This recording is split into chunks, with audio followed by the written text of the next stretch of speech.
E agora abrimos vazão para o melhor, um dos melhores romances, escolas literárias de romance, o realismo. Ah, velho, agora ó, palmas. Muito bem, começando agora para o preparatório diamantinense, então, nosso estudo sobre o movimento realismo. No realismo, nós iniciamos pelo contexto histórico, assim como os outros movimentos, entendendo o que estava acontecendo, principiando pela Europa. Lá em 1848, surge o socialismo, a insatisfação popular dos governantes vai levar a novas estruturas governamentais. Em 48 também, Marx e Engels produz aí o Manifesto Comunista, né? A burguesia explorando a massa.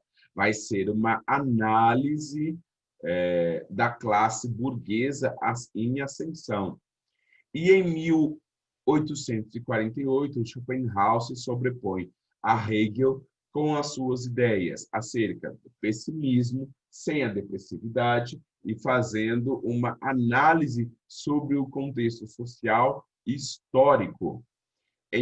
Por isso que as ideias de nacionalismo, de amor a patriotismo, tal, aparecem com tudo no romantismo, por conta dessas análises históricas que se faz. E em 1859, Darwin vai publicar, então, A Origem das Espécies, no sentido de que tudo é positivo, tudo é evolutivo, tudo tem uma carga de processo evolutivo, seja a sexualidade, seja o ser humano em convivência com a sociedade. Augusto Comte vai nos propor amor por princípio, ordem por base, progresso por fim. Lembra alguma coisa para vocês? Deus acima de não sei quem acima de Deus e cristofobia na reunião da ONU. Pois é, as ideias positivistas são a extrema valorização do método científico, das ciências positivas baseadas em fatos e na experiência. É claro que Augusto Comte é um autor que vai respeitar a ciência. Não outras pessoas que reproduzem látil o que ele fala, né? Não que esteja dizendo que o maior representante do nosso país, o líder máximo, que foi colocado por uma minoria, né? Não uma maioria democrática, porque teve gente até que não votou, esteja latindo, seja um animal. Não, Bolsonaro não é isso, é pior. Culto da ciência, sacralização do método científico. É isso que o Augusto Comte vai fazer. É aqui, nesta obra, que ele irá nos falar. Para que você tenha uma opinião sobre algo, para que se tenha uma formação legitimamente nacional, é necessário o método científico, a respeitabilidade. E, com isso, colher-se os benefícios da industrialização e o otimismo em relação ao progresso capitalista. Dúvidas até aqui, seres humanos? Vocês vão perceber que essas ideias estão no meio dos romances. Vamos ver o que está acontecendo, então, in the Brasil. Se lá está começando, estão pensando, revendo, estruturando o princípio de nação, aqui de 1833 a 1836 surge a Revolta da Cabanagem, a união dos trabalhadores e dos escravos livres para a libertação do Brasil. Ou seja, então, enquanto na Europa estava se pensando, aqui estava se tentando consolidar o território e as liberdades individuais. Você já deve ter estudado a Revolta da Cabanagem, né? Entre outras revoltas que antecederam a independência. Em 1837 a 1838, a Revolta Sabina, né? Sem a militarização. Desde aquele período nós tínhamos um problema com isso, né? Com os militares.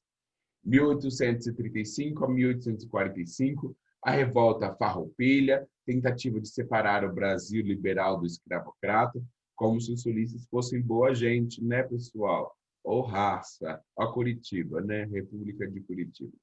E em 1850, começa-se, então, a finalização do tráfico negreiro Entretanto, não termina de fato, porque nós vamos continuar ainda quase 100 anos com o tráfico clandestino.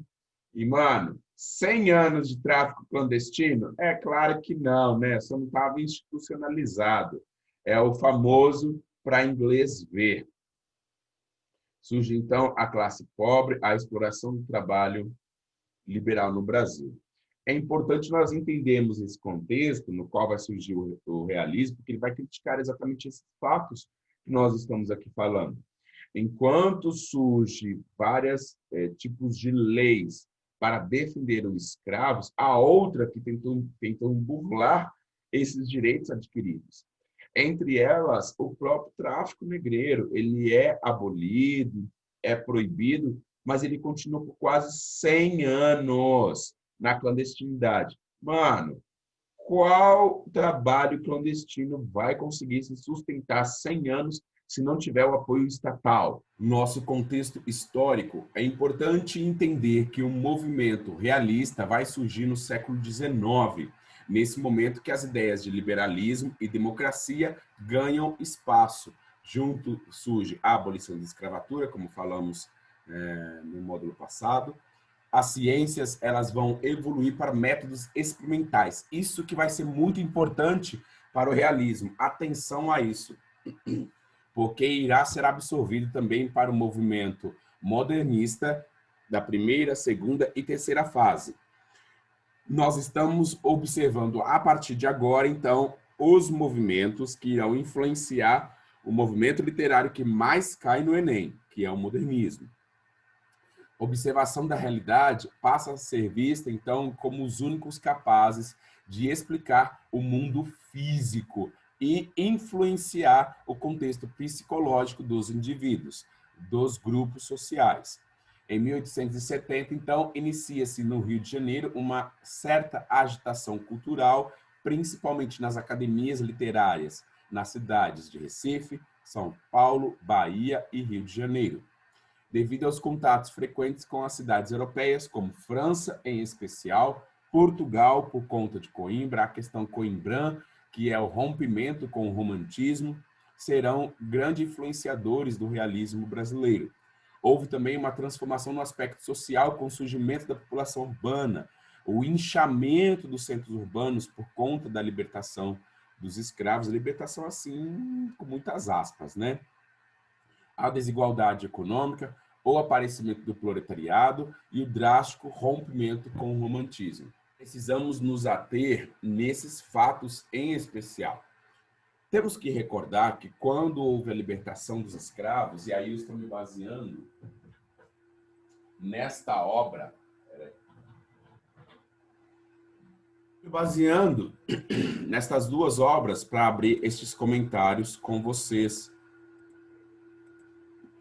Primeiro, 1808, do Laurentino Gomes, né? Como uma rainha louca, um príncipe medroso e uma corte corrupta enganaram Napoleão e mudaram de Portugal para o Brasil. E Lilian Schwartz e a professora Heloísa Sterling, Brasil, uma bibliografia. Estas duas obras vão nos auxiliar a pensar sobre a formação do Brasil pós-libertação dos escravos. Nós temos que recordar que quando foi estipulado, normatizado via regulamentação legal que os escravos tinham que ser libertos, isso não fez conforme um pensamento humanitário, mas se fez pensando em igualar com a Europa. Vamos à configuração de como era a formação do povo? Enquanto na Europa você tinha a monarquia, o clero e o povo, e aí depois, quando vem as revoluções, você continua, perde-se a monarquia, né? Os reis perdem a cabeça, por exemplo, os reis na França, com a Revolução Francesa, o clero continua e o povo, ele torna-se parte burguês e parte povo. Isso na Europa. Aqui no Brasil, o que vai acontecer? Você tem o clero, a monarquia, e você não tinha povo. Não tinha formação de povo. Grande parte daqueles que vieram da Europa para ajudar a construir o Brasil ganham títulos de nobreza. Então, a própria nobreza, esse grupo que veio com eles, vão, ó, agora ser a burguesia. Então, você não tem uma elevação social de burguesia. O povo, o proletariado, serão esses escravos. E aí a libertação foi assim, ó, sai da minha fazenda, que agora eu vou fazer fábrica e eu preciso que vocês venham trabalhar aqui para mim 12 horas a 25 centavos por hora. Né? É exploração 100% que começa a surgir. Nós temos, além desse princípio de formação do proletariado pelo escravo, né? Pelo ser humano em situação de escravidão, que foi liberto conforme a Constituição, sem um ressarcimento, sem educação, sem lugar, moradias. Então, esses grupos que saem das fazendas vão morar à margem dos centros urbanos em formação, em cortiços, onde nós vamos ver também, a partir do romance naturalista, nos morros, nas periferias. Surge aí, então, a grande massa populacional brasileira, que é dita como minoria, mas é a maioria. Isso é importante porque vai ser absorvido pelo movimento realista e será apresentado em suas obras. Recomendo, então, a leitura do 1808, do Laurentino Gomes. Eu acredito que tem todo na internet. Se eu não me engano, eu tenho ele online. Se alguém desejar esse livro, eu tenho ele em PDF. Ele é muito bom. Eu só não sei se tem as ilustrações, né? Não, velho, o cara fez uma senhora pesquisa, né? Você tem ali o retrato da chegada dos europeus, o processo de idealização, a descrição. Olha como era feio, gente. Nossos líderes são tão feios, né? No Brasil, a gente tem tanta gente bonita. O professor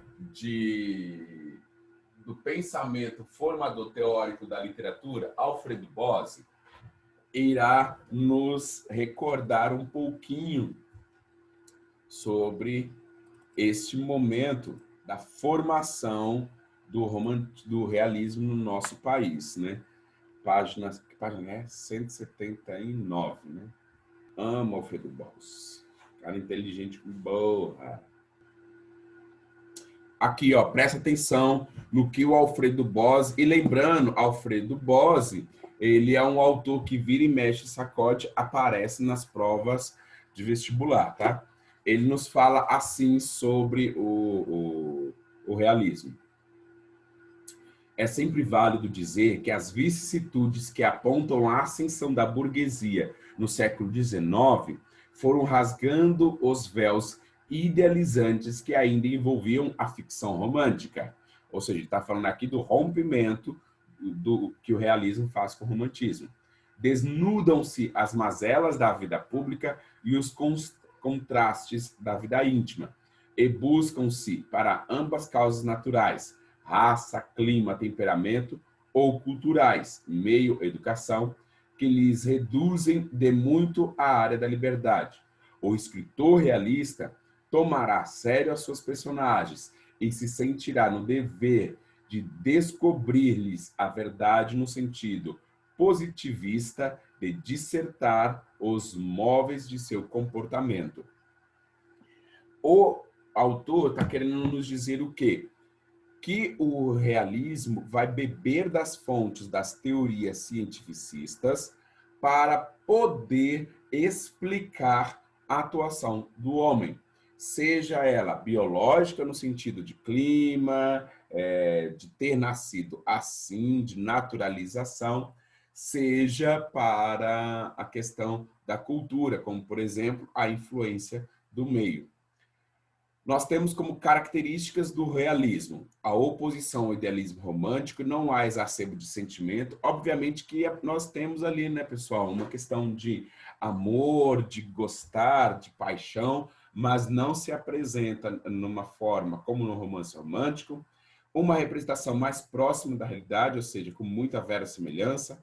O romance como combate à crítica e crítica às instituições sociais, principalmente o casamento, análise dos valores burgueses como a visão crítica, denunciando a hipocrisia, a corrupção de classe, a influência dos métodos experimentais. O autor ele utiliza a obra como um experimento científico para explicar algo da sociedade que ele acredita ter a resposta.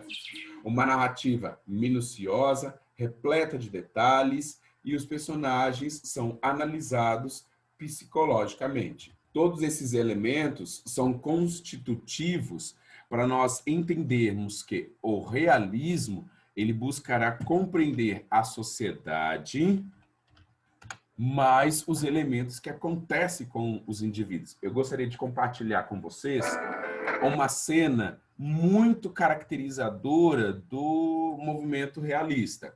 Ele é um filme que está nas nossas recomendações, que é o filme O Piano.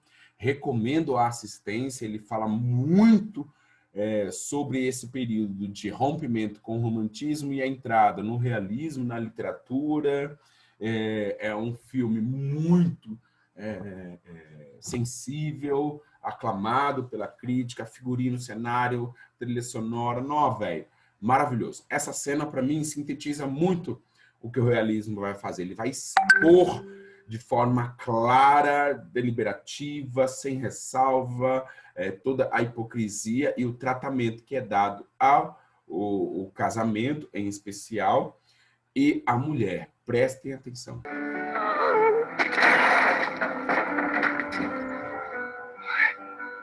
I trusted you. I trusted you. I trusted you, dear. Will you make me happy? Make me happy. You made me angry.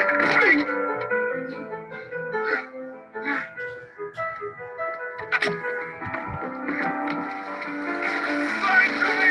You will answer for this. Be God that you will answer for this.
Esse filme é assim, um soco na nossa cara. Vou mandar de novo a recomendação lá no WhatsApp para que vocês possam conhecer um pouquinho mais sobre ele. Olha, esse filme fala muito para mim.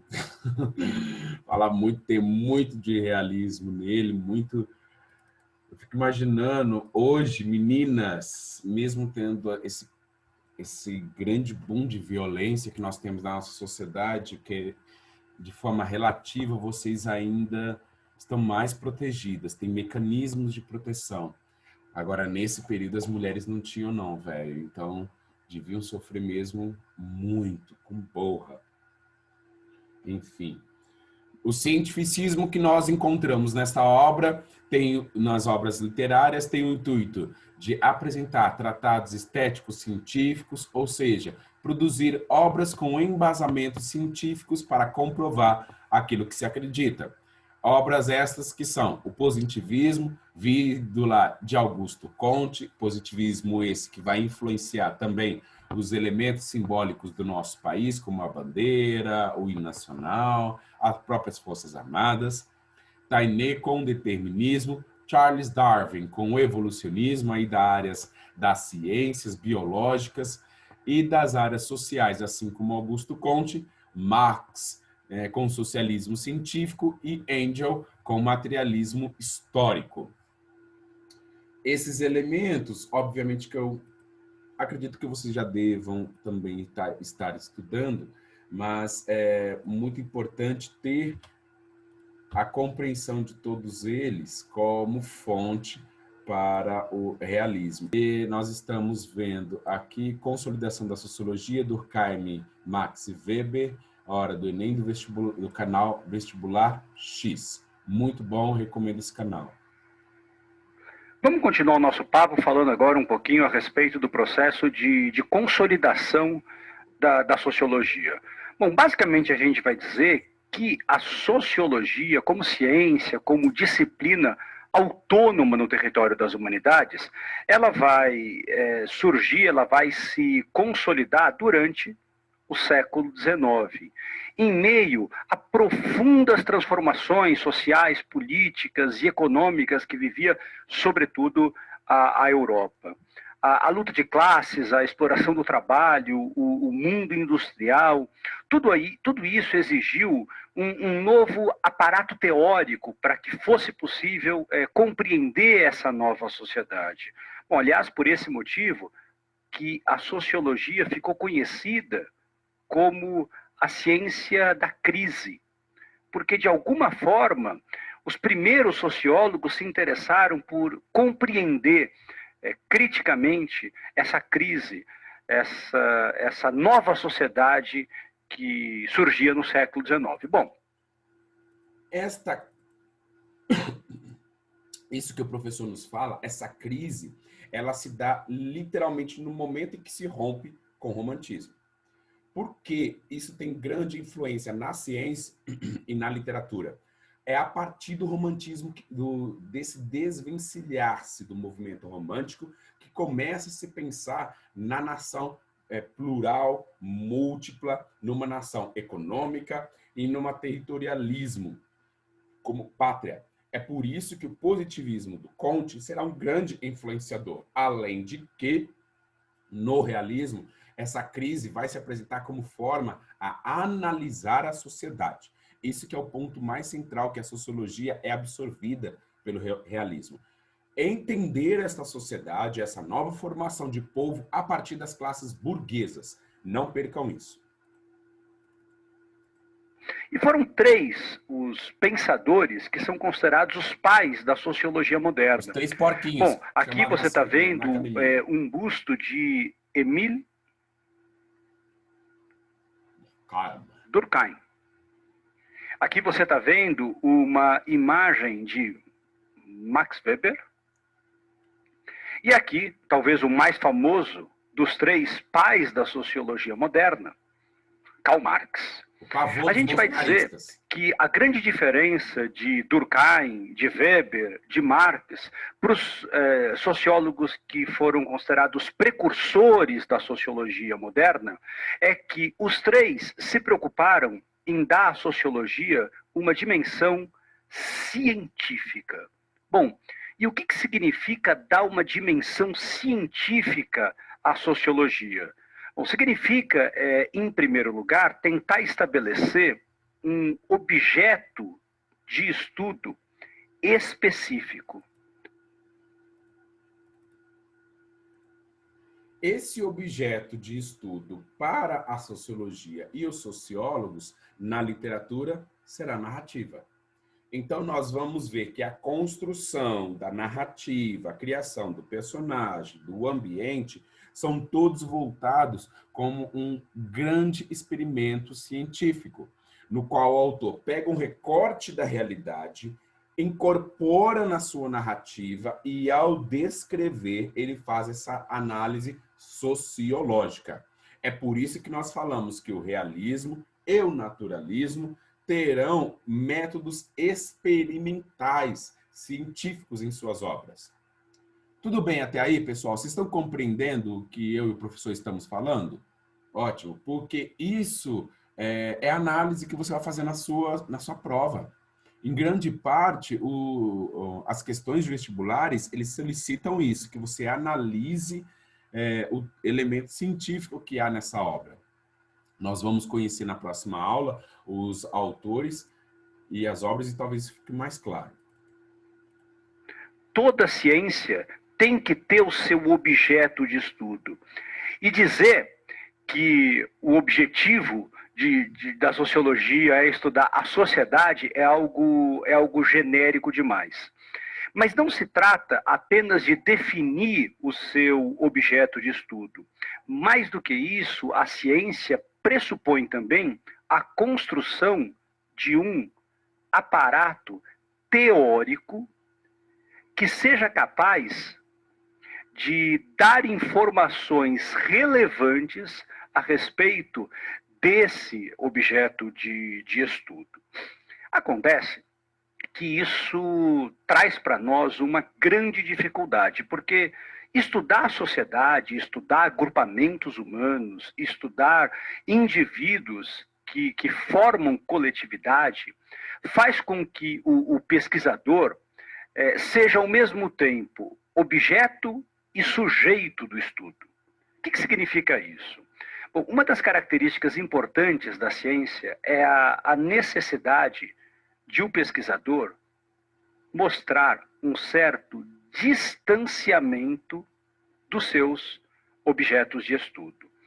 Bom, isso pode ser muito fácil no território das ciências da natureza.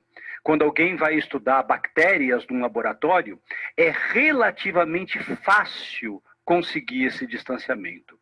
Mas quando a gente pensa em estudar transformações sociais, os sociólogos, ele faz parte dessas transformações sociais. A pergunta, então, é como manter esse distanciamento? Bom, aqui vem uma particularidade, então, da sociologia e talvez das ciências humanas como um todo.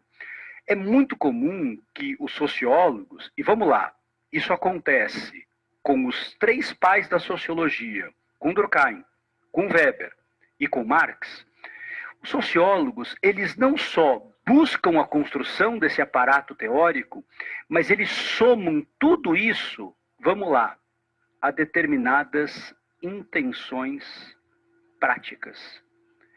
Muitos pretendiam intervir na ordem social e não apenas compreender a ordem social. Isso significa que a sociologia, como ciência, vai tentar buscar, sim, na medida do possível, esse distanciamento. Mas os sociólogos não se furtam de considerar que eles são parte da sociedade que eles estão estudando. E, portanto, essa preocupação teórica se funde com essas intenções práticas. O professor praticamente sintetizou aquilo que nós vamos ver na obra. O autor pega a teoria, aplica ela sobre o objeto literário, sobre a atuação dos personagens e tenta explicar a sociedade a partir disso. As obras realistas, então, eram voltadas principalmente para as questões biológicas dentro de uma perspectiva social, como na concepção de Taine de que o homem era um produto do meio, ou na ótica sociológica de Marx e Engels e Durkheim, ao estudarem a sociedade como um organismo maior, formado por organismos menores, os homens. O realismo se legitimou como uma escola que aponta os desvios, os conflitos, os dilemas desta realidade urbana do tecido social, corrompida pela hipocrisia, pelas regras sociais de aparência, não mudou muita coisa, né, gente? Pelos relacionamentos por interesses, pelo casamento como contrato social e não pelo vínculo afetivo. Esses são os elementos mais caros ao romantismo, essa apresentação desses elementos do organismo maior, que são os desvios de caráter, os conflitos entre os grupos sociais, os dilemas da realidade urbana e do tecido social, as relações de interesses da burguesia que faz com que surjam aí alguns elementos que são muito conhecidos por nós, como, por exemplo, o jeitinho brasileiro, a hipocrisia, o racismo, de certa forma, porque vai tomar o lugar de outro. O casamento como contrato social é uma acusação que se faz no realismo, e por conta disso, por esse casamento por contrato, onde não há um efetivo sentimento dos indivíduos, você tem aí a traição. quero botar aqui para vocês uma musiquinha do realismo muito boa. Presta atenção nessa musiquinha que vai sintetizar tudo que nós falamos sobre o realismo.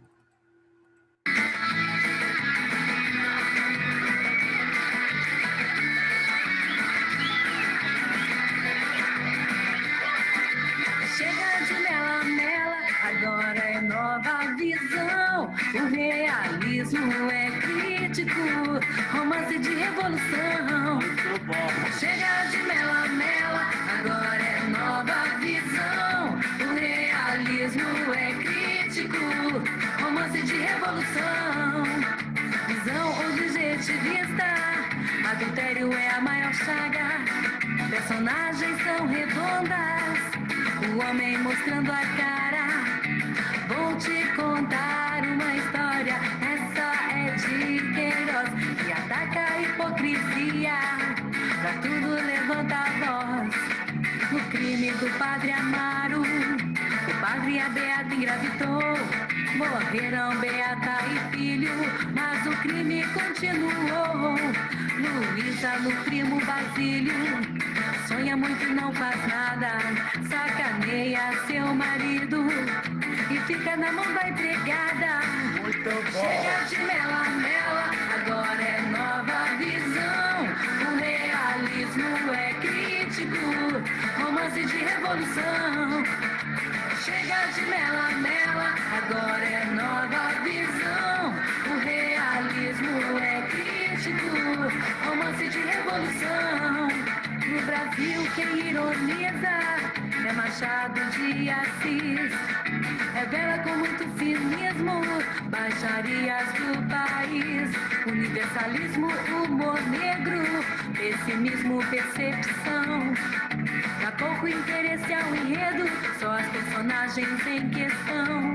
Nas memórias de Brás Cubas, conversa com o leitor. Explora metalinguagem, autor de fundo ou de fundo autor. E Dom Casmurro que acha que Capitu o traiu, fica sempre na dúvida do filho que ela pariu.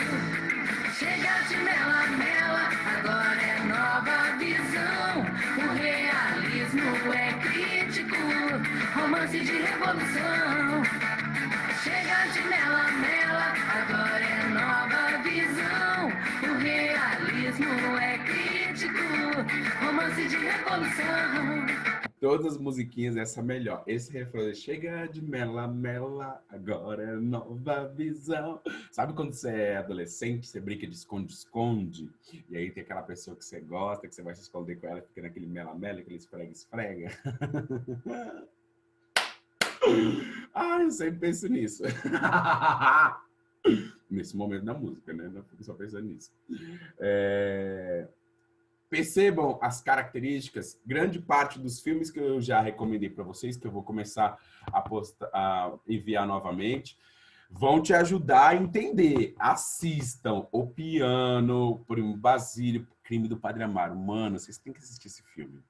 E esses filmes são inspirados nas obras, né? Eles estão fidedignamente ali, fiel ao que o autor escreveu no romance.